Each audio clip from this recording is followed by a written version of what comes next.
1000 kilometre की यात्रा को पूरी करती है ना। तो ये सारी नदियाँ जो ग्लेशियर से निकलती हैं, सबसे पहले ग्लेशियर क्या होता है जानते हो? बताइए, किसे कहते हैं ग्लेशियर?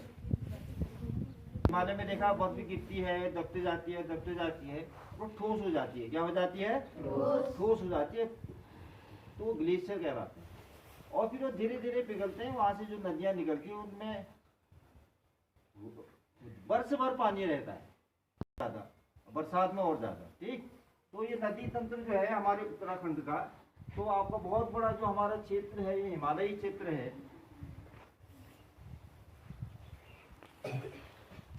ये तो हम शुरू करते हैं सतोपथ से। कहाँ से? पहले भी मैंने एक बार आपको बताया था, है ना।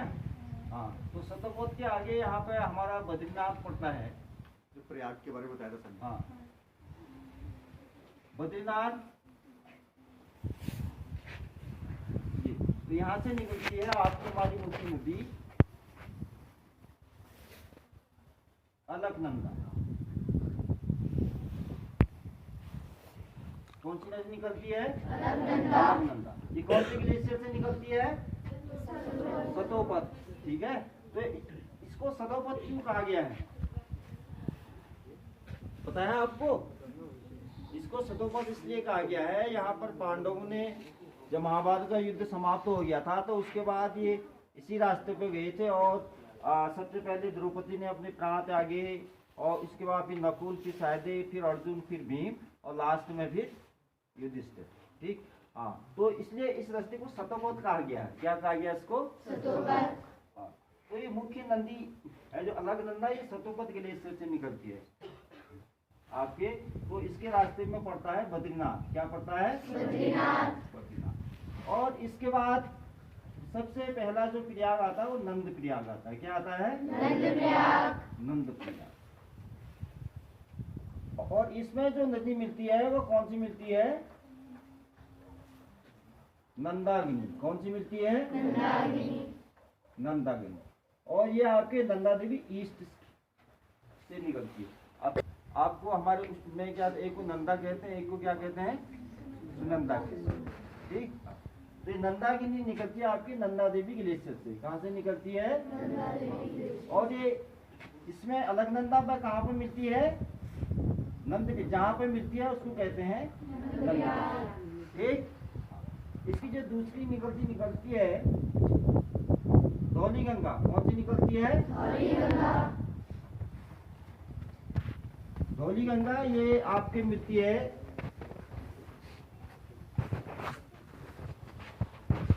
इसको कहते हैं विष्णु प्रयाग। क्या कहते हैं इसको? विष्णु प्रयाग।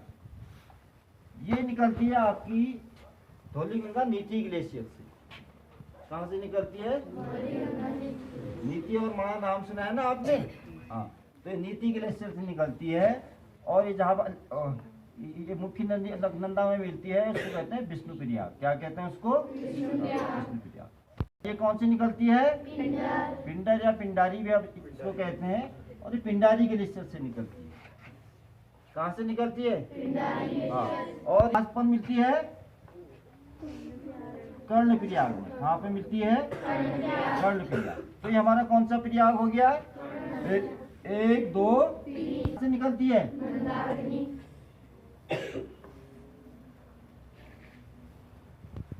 मंदाकिनी। आपके निकलती है, ये आपका ग्लेशियर है मंदाकिनी का।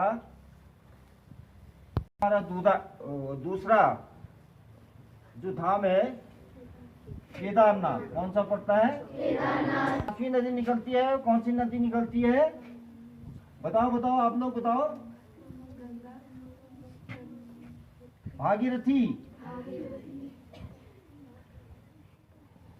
कौन सी नदी निकलती है? हाँ, तो भागीरथी कहाँ से निकलती है?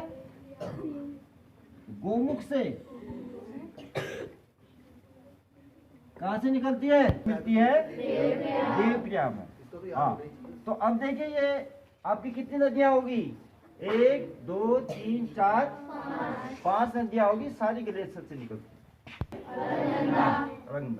जैसे ही ये देवप्रयाग में भागीरथी मिलती है, ठीक है, यहाँ से फिर इसको कहते हैं गंगा। क्या कहते हैं इसको? यहाँ से गंगा। हाँ, तो यहाँ से देवप्रयाग से आगे क्या बन जाती है? ये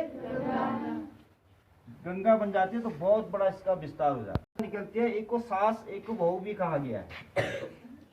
बहुत बहुत पूछा भी आता है ये जीके में, ठीक। तो इसमें सास किसको कहा जाता है? किसको कहा जाता है? अलकनंदा को सास कहा जाता है, ठीक है। और आपकी भागीरथी को क्या कहा जाता है? बहू, ठीक। हाँ, इसका शोर होता है बहुत ज्यादा, बिल्कुल एकदम तेज आती है। और जैसे यहाँ पर देवप्रयाग में मिलती है, फिर क्या हो जाती है? ये शांत हो जाती है। सांस की वजह से, सांस से सब लोग डरते हैं ना, हाँ, इसलिए बिल्कुल शांत हो जाती है।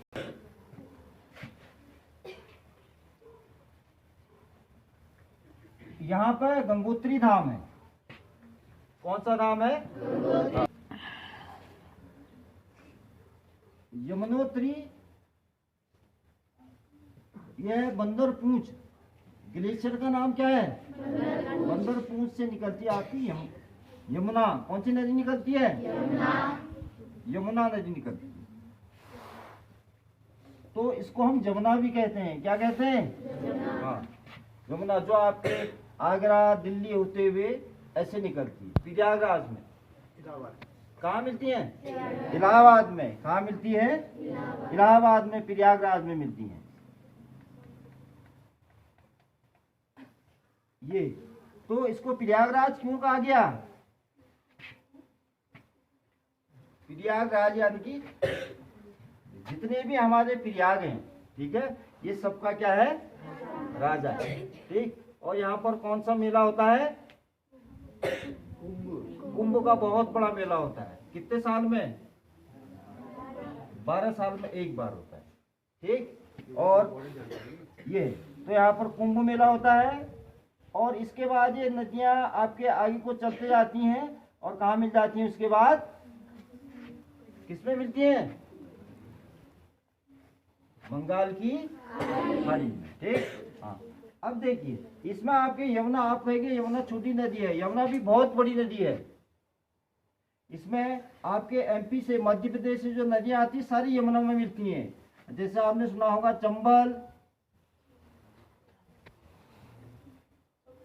चंबल नदी, वेद नदी और चंबल, वेद और एक कितनी 60 नहीं, ये लगाइए आप 80% हमारे ये सिंचित। तो इतना बड़ा खजाना हमारे पास है उत्तराखंड का, है ना।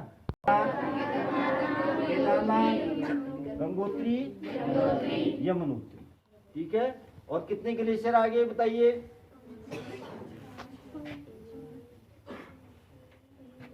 सतोपद ग्लेशियर और